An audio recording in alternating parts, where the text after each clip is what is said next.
Hi, welcome to Pick and Preserve, and in this episode we're going to be making vin d'Epine, which is a French aperitif. It's delicious.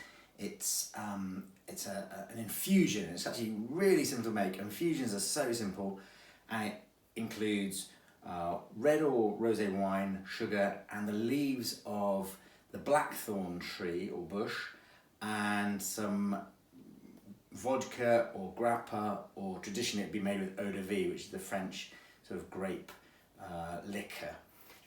So the first thing we need to do is go and forage our blackthorn leaves and shoots. Okay, let's go.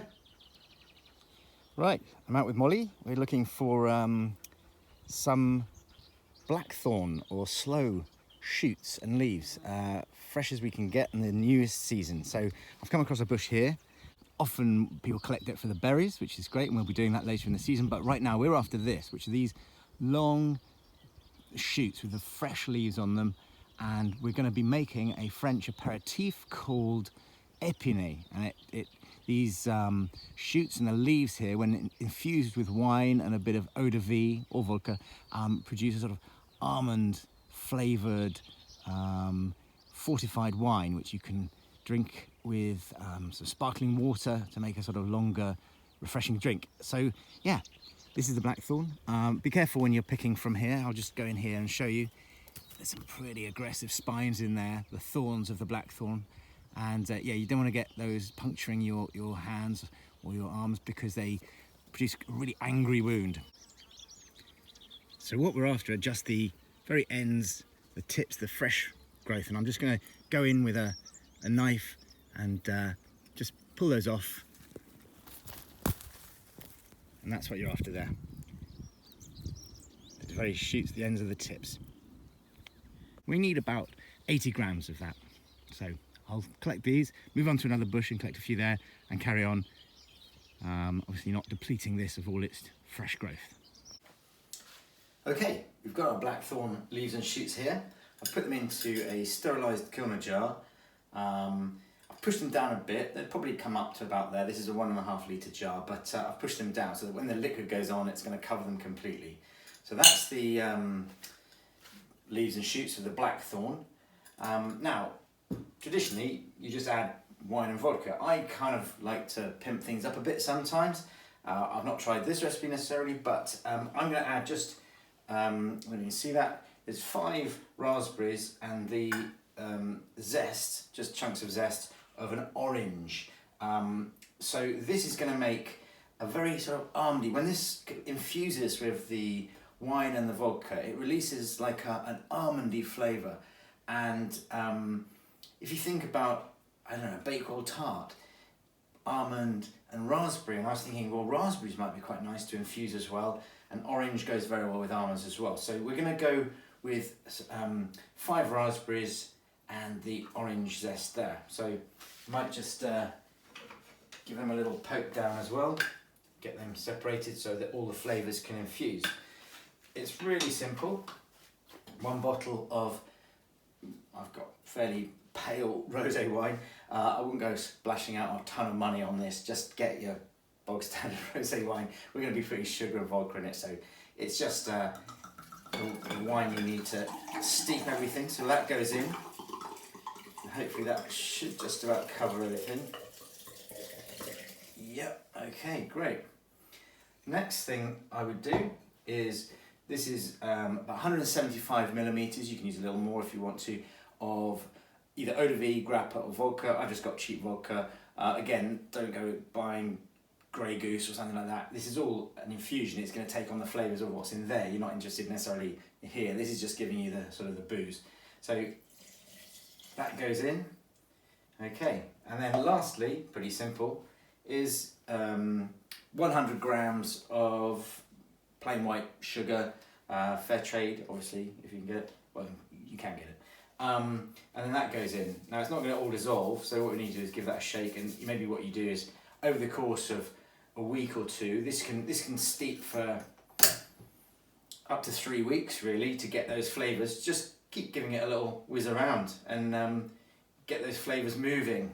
and get the sugar dissolved. I put it in last so that it will slowly sort of filter down rather than end up in a clump at the bottom to begin with.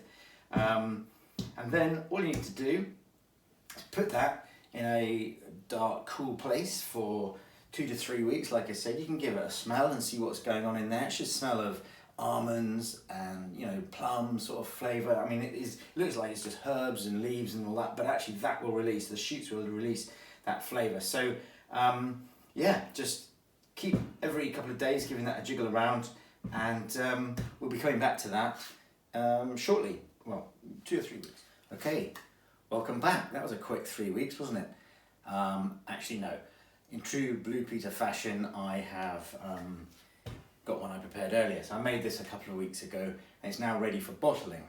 So just to recap, this is rosé wine, eau de vie, and Blackthorn shoots, and a few botanicals in there of your choosing. I used raspberry and orange zest in the previous one. I think in this one there's lemon, peel and juniper berries. Okay, now what we need to do is, well, by the way, you can also make this with red wine and brandy, and it makes a more sort of autumnal drink, if you like. This is sort of a pinky spring aperitif, really good for spring. But if you make it with just the equivalent ingredients, 1 bottle of red wine instead of the rosé, and 175 ml of brandy instead of the vodka or eau de vie, you'll get a sort of darker, more sort of, sort of wintry drink. So that's another one to experiment with as well. So what we're going to do is we're just going to sort of sieve this through into a bowl, and then we're going to fill up this bottle, and that will be our vin d'Epine. Okay, let's do it. So first of all, we're going to open this thing. It's been steeping for a few weeks. Oh my word. That really does smell of almonds. It's incredible. It's the same that you get from the stones, like of plums, and it's what makes sloe gin almondy. It's that sort of. It actually comes from the cyanide family, funnily enough. But don't worry, there's not nearly enough to knock you out. It just gives that almondy flavour. Okay, so let's tip this in here. See how we get on. Everyone will spill it. I'm only doing it through a sieve. It doesn't need to go through muslin. There's not too many bits and bobs that are going to get in here. Okay. It's still coming out. There we go. We'll call that a day there. Take the sieve out. A few little bits strained out. And then all that remains is to sieve it into a swing top bottle. Again, sterilised. You can see my sterilisation video if you need any info on that. So in it goes. It's a beautiful pale pink colour. It obviously started with rosé, but the Blackthorn shoots will give you a pink hue to the liquid anyway, even if it was clear. And it's just filling up now. It's probably a little bit more than 1.5 litres, which I think is what this bottle is, but oh no, it's probably a litre, this bottle. So it's going to be a bit more than that, but we'll just do this bottle. Yeah, there we go. I'd call that a day there. Right, brilliant. Put that down there. Swing the lid back onto it. And the sun is just coming in. You can see that now. That beautiful colour, sort of pale peach, pale pink. And yeah, what I would do as an aperitif in the sun before lunch on a Sunday or something, dilute that, ice, slice of lemon, sparkling water, and enjoy that. Yeah, so that's vin d'Epine.